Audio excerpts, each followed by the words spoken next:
Let me ask you something. What will basketball look like in 50 years? New moves? New rules? New technology? Probably. But here's what won't change.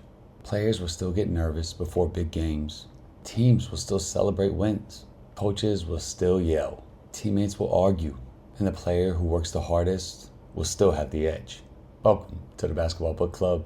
I'm your host, Coach Benny. This is the core idea of Morgan Housel's book, Same as Ever, a guide to what never changes.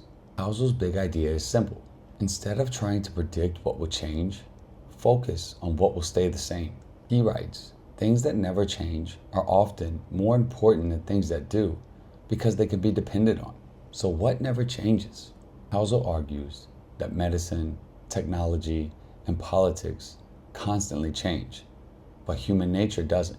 He says, people will still respond to greed, fear, opportunity, exploitation, risk, uncertainty, tribal affiliations, and social persuasion in the same way.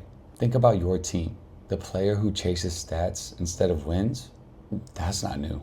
The teammate who works hardest, even when no one's watching? Also not new.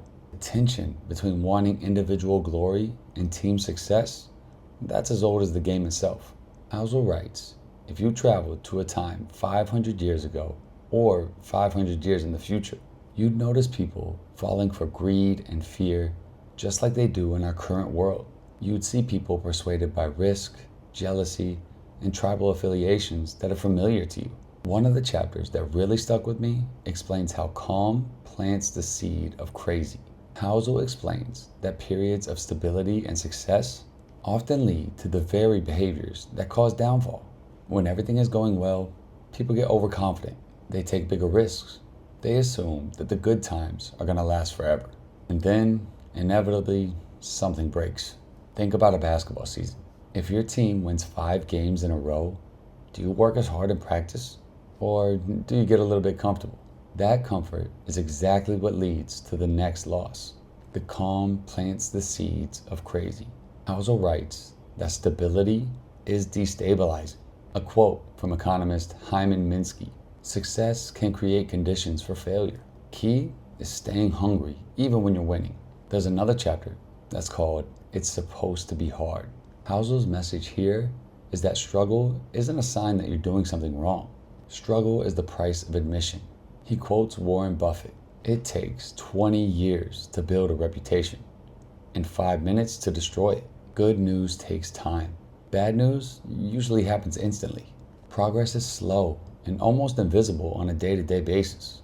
Setbacks are fast and impossible to ignore. And that's why most people quit. They don't see the results fast enough. But the player who understands that it's supposed to be hard keeps going. They know that struggle is the point. So this week, look for what never changes. The teammate who's always negative after a loss, same as ever. Your coach who yells when you're not paying attention, same as ever. Your own nerves before the big game, same as ever. Instead of getting frustrated, just notice it. These patterns have always existed, and they always will. The question isn't, will they happen? It's, how will I respond? Housel says, the more things change, the more they stay the same.